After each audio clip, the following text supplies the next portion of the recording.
Hey guys, so Lenna will be coming to GL DFFOO tomorrow, and let's talk about her kit. Do we want her BT? If you want to go for Lenna, yes, you want her BT. Her BT turned her into a DPS unit, so her BT grants her 4 HP dumps AoE that is based on her HP damage limit, which means it will be dealing maximum damage based on her HP damage limit. And if it's against 2 enemy, that's total of 8 HP dumps. And if you include her LD, EX or HP plus attack, she will be doing 20 HP dumps. And that is a lot, to the point that she can rival like DPS unit like Aranya right now, Sephiroth. So in that sense, she is a very strong unit.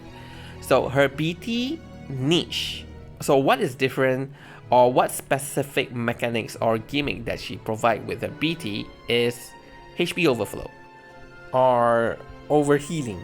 So which means you can heal above the maximum HP. So let's say if your HP is 20,000, then you can heal additional 40% of that. So you can hit like over 20,000 to 30 to 40.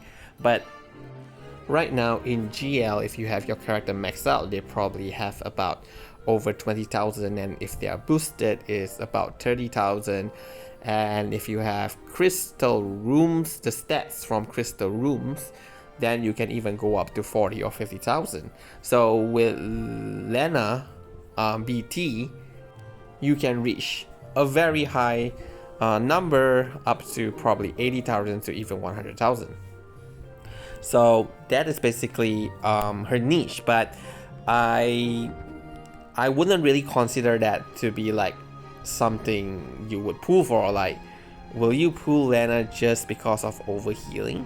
Probably not, as you know, is either enemy does something and entirely annihilate the entire party, or we probably abuse debuff like freeze or right genes, and enemy will be doing 0 damage anyway. So what's the point of having such a high overflow in HP? So I wouldn't prioritize on that specific mechanics to pull for Lenna. So if I do pull for Lenna, it is really for her damage, okay, from her BT.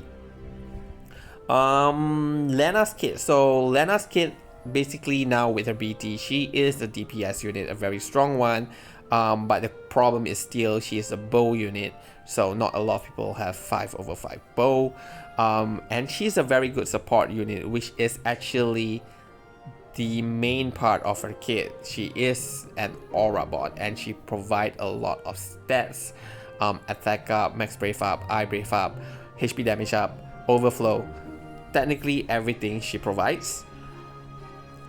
But if you are just concerned about like max brave for Astos, do note that her max brave is just about 50%, while Garnet, if you put it side by side comparison, Garnet is provide the party with 150 max brave up, while Lenna is about 50%. But her HP damage up is really high, including her BT is up to 50%. Then she have healing, she have regen, battery, brave regen, and the best of all is debuff evasion. But do remember that you need to use S2 twice in order to get 100% debuff evasion. The first one is just 80%. Okay, so don't just use Windrake once and later complain, hey, I thought Lenna has 100% debuff evasion, why did the enemy still debuff my characters, right? So you have to use it twice, then it will be 100%. And how do you use Lenna's kit? Okay, basically as an aura bot, she just stands there. Her FR is really generic, with 100% debuff evasion and overhealing of 40%. Your party will definitely be at least 100% HP and without any active debuff. So 75% HP damage bonus a turn, is guaranteed, okay? But we do have a lot of FR now with 50% HP damage limit up, so at most time you probably will want to use those FR. Like if you have Cloud in the party, you want to use Cloud's FR, or you are using Setzer, then you want to use Setzer's FR. So one problem with Lenna is that most of her attack, LD, and her HP plus, which is two of her hardest hitting attacks, does not do brave damage. So if she doesn't do brave damage, it's very difficult for her to fulfill another character's or another unit's FR condition that requires something like range attack, or dealing critical, or dealing dark weakness like Golbez, right? So, or wind weakness.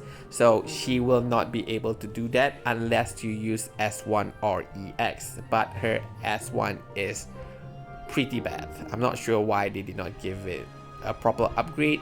Yeah, it have very low potency, so it doesn't shave very well, and yeah, you probably will never press that button. For her LD, she grants 3 uses of Dragon's Breath, so that is her HP plus attack, which means it can be boosted by a character like Ursula or Queen. And all of them have 6 AoE HP dump, EX, LD, and HP plus. Together with her BT, that is 10 AoE HP dump. So against 2 enemy, that's 20. Against 3 enemy, that's 30. Okay, which makes her a very strong DPS unit, as mentioned. For her BT phase, if you do use her, and you did not use any of her LD before that, so you start with EX, LD, HP plus, HP plus, HP plus, then FR. If you have used her LD several times before that, you probably enter her BT phase with a bunch of HP plus, so you can just spam HP plus, HP plus, HP plus, HP plus, and then mix it with LD and then end it with FR. So either way, it doesn't matter whether you use HP plus or LD, but do note that LD does have additional 5% HP damage limit up compared to HP plus. As for Crystal passive, she does start with 2 turns, so if you give her U2 passive, she starts with 3. So with 3 turns, you can S2, S2, and then you can use her EX or her LD, which makes it slightly easier to set her up because she does need to use her S2 twice. So yeah, other than that, I don't think there's any other specific crystal passive that allows her to do anything specific or special, so just put any generic crystal passive if you go for white crystal. So overall score, I'm giving her a 8.5. Technically, as a support unit right now in FR, I would really want them to have fast charging. So without fast charging, I probably will bring character like Rosa, character like Charlotta, rather than bringing Lenna. So in that case, I will prioritize, if I do bring Lenna into my party, I will prioritize using her as my DPS unit rather than my support unit. So anyway, if you don't mind that, and if you are using her as a DPS unit and using her FR as the main FR, I would give her a 9.5. But if it bugs you that if you want to use her for support and she can't fulfill the brave damage condition to fulfill some other units FR condition, you can always use her EX or S1 until probably you charge the gauge to a very high number, like to 999%. Then you can start using her LD or HP plus, because it doesn't matter anymore rather if you do deal brave damage or not. So anyway, it really depends on how you use. Since she can be quite conditional, I think 8.5 over 10 is a fair score for her. But one thing I want to remind any other players that feel like skipping her, don't just outright skip her. Build her up. Her base call provides 100% debuff evasion, but only for 4 turns, and that is really really good. Sometimes you really do need it. I've used her quite a number of time in certain Shinryu fight, so yeah, do build her up. I would recommend to just get her LD as well, because you know, if you're going to bring a call, might as well you have a full set. You have the base call, you have the LD, and she does provide some overhealing with it, so it's pretty good. So don't just skip, do throw some resources in that banner and get, you know, if you don't get her FR and BT, at least get the remaining of a kit. So yeah, that's all for my evaluation.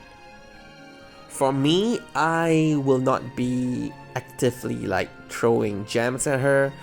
I will want to get her FR, especially to do Leviathan's missions, and yeah, I will ticket for her FR, and if I'm lucky enough to get her BT, I will green her. I will, but if not, then that's fine. So yeah, good luck to me and good luck to you guys who are pulling for her, and have fun with Leviathan Spiritus.